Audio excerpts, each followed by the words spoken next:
संगम युग का समय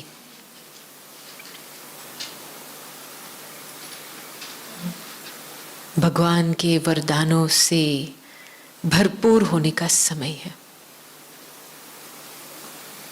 संगम युग का समय प्राप्तियों का समय है। संगम युग का समय एक मास्टर बनने का समय है। संगम युग का समय बहुत ही कल्याणकारी है। बाबा ने गुण के खजाने, ज्ञान के खजाने, योग का खजाना, याद है ना वो मुरली, लेकिन सबसे श्रेष्ठ खजाना है समय। समय का महत्व। आप समय का महत्व नहीं पहचानेंगे तो संकल्प श्रेष्ठ कैसे होंगे? ज्यादातर मनुष्य आत्माओं का मानसिक स्थिति देखेंगे तो 85 to 90% संकल्प पास्ट के होते हैं। माना उस आत्मा को अभी प्रेजेंट टाइम की वैल्यू का पता नहीं है, क्या करना है, क्या हो रहा है अभी समय अनुसार।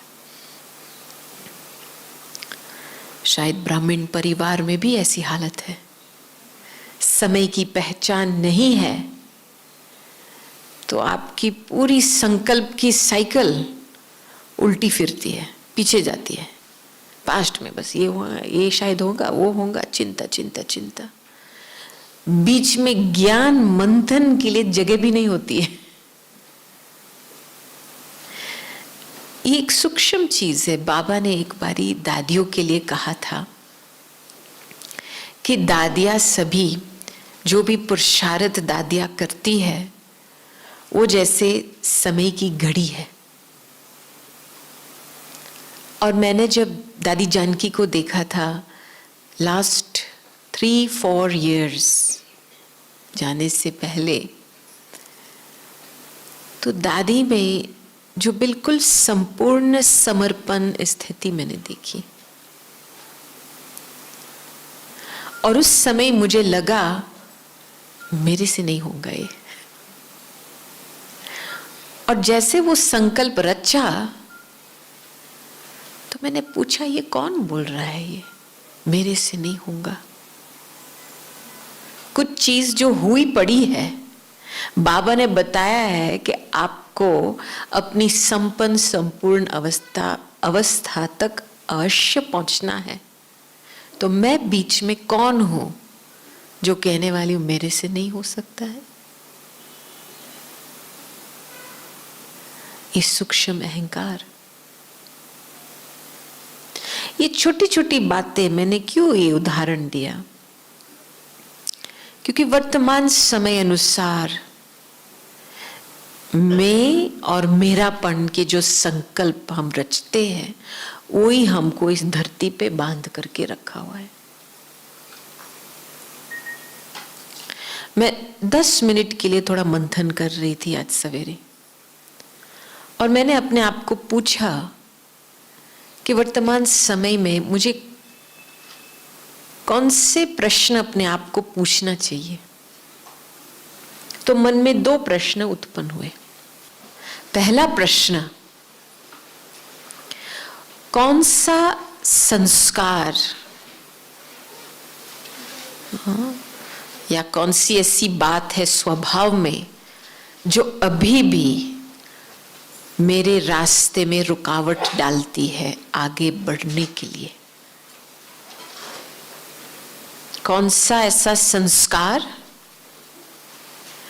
या ऐसी कोई स्वभाव में बात अभी भी रही हुई है जो आगे बढ़ने में रुकावट डालती है? दूसरा प्रश्न कि वर्तमान समय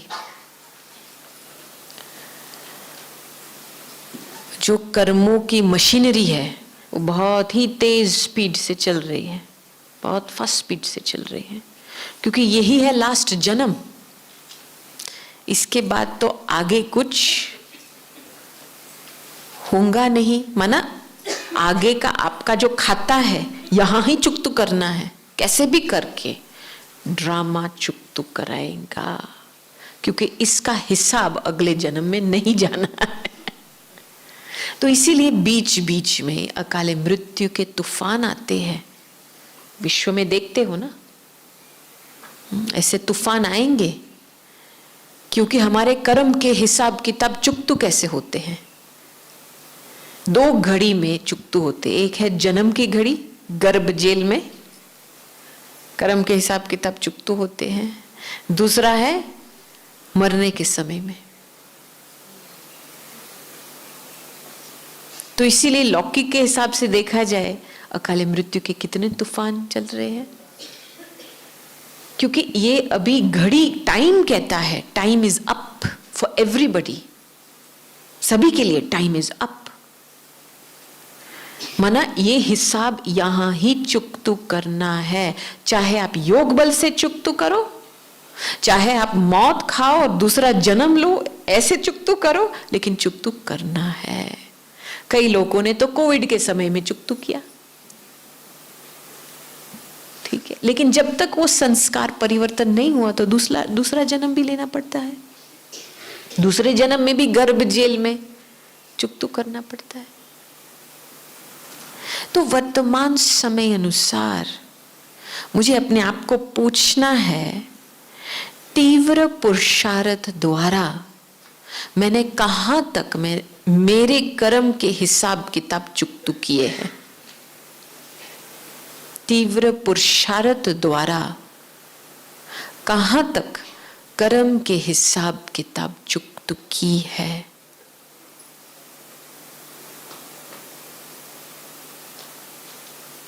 और कहां पे भी अभी भी बोझा महसूस होता है,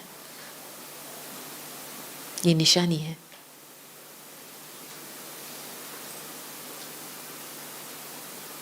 समझ में आई बात? तीव्र पुरुषार्थ से कहां तक हिसाब किताब चुकतू किया है और कहां पे भी अभी भी बोझा है, बोझा महसूस करते हो। क्योंकि ये समय है उड़ने का समय,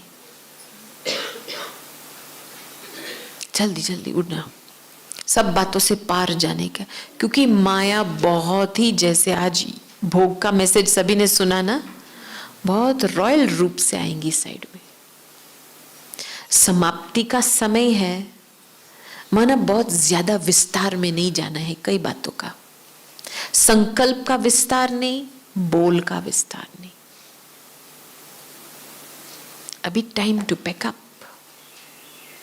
घर जाना है। आप और संकल्पों का विस्तार अभी करेंगे तो अंतिम समय में आपको ही भोगना पड़ेगा। हिसाब तो आपको ही चुकतू करना पड़ेगा, भोगना तो आपको ही है। तो क्यों फालतू संकल्प खर्च कर रहे हो? समझ में आई बात?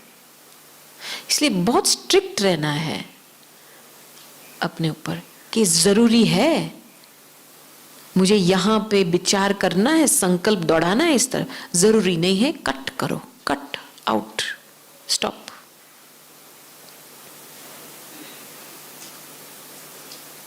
देखो लौकिक दुनिया में जिनके पास ज्ञान नहीं है, बाबा नहीं है, वो तो समझते हैं अपने मन अनुसार चलते हैं, जो मन में भावनाएं आई बस वही करना है, इच्छाएं पैदा हुई उस अनुसार चलते हैं। ज्ञान या श्रीमत के आधार से नहीं चलते हैं, अंदर की भावनाएं जैसे जो कर्मेंद्रिय जहां भी लेके जाती है, जो फीलिंग उत्पन्न करती है वहां भागते हैं। और हमारे पास श्रीमत है, बाबा है। श्रीमत एक फिल्टर होता है। फिल्टर क्यों रखते हैं? सफाई के लिए ना, एग्जैक्टली जो किचड़ा है उसको निकालने के लिए। तो जब भी हम श्रीमत का एक फिल्टर डालते हैं बुद्धि में, तो मन में जो किचड़ा निकलता है उसकी सफाई होती है। इसलिए हर एक बात जो मन में आती है पहले श्रीमत के साथ श्रीमत के फिल्टर थ्रू इसको डालना है। समझ में आई बात? वो उस दिन दीदी बोल रही थी भोग के समय में, बाबा की वाणी चली थी 2 दिन पहले।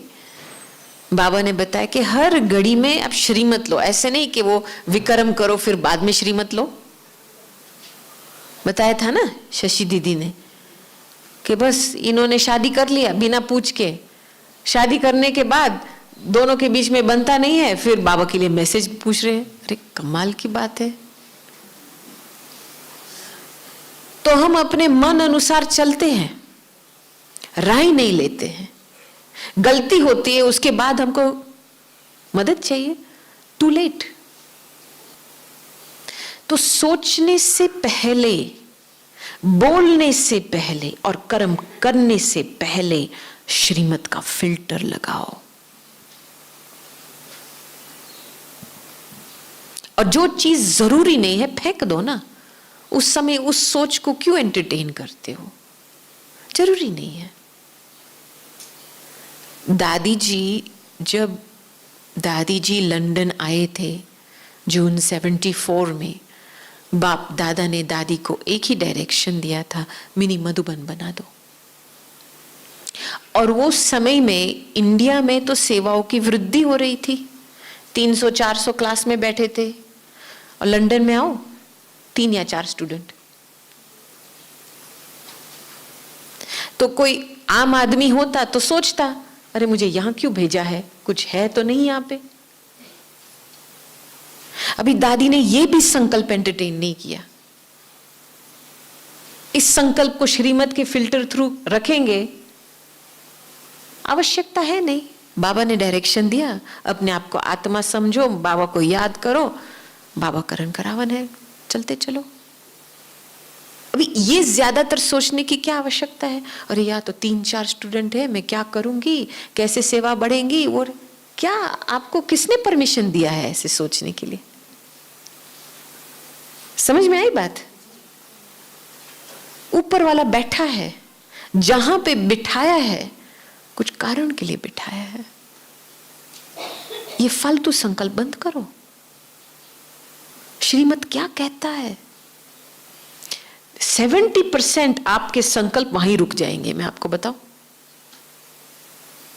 वहीं रुक जाएंगे। हाँ? तो इसीलिए अभी वर्तमान समय अनुसार बाबा बहुत मैसेजेस में, जो भोग के मैसेजेस आ रहे हैं, मैं ये शब्द तीव्र पुरुषार्थ बार बार सुन रही हूं। और मुझे याद है एक बारी अव्यक्त बाप दादा के सामने बाबा ने एक बहुत अच्छी डेफिनेशन दी थी तीव्र पुरुषार्थी का।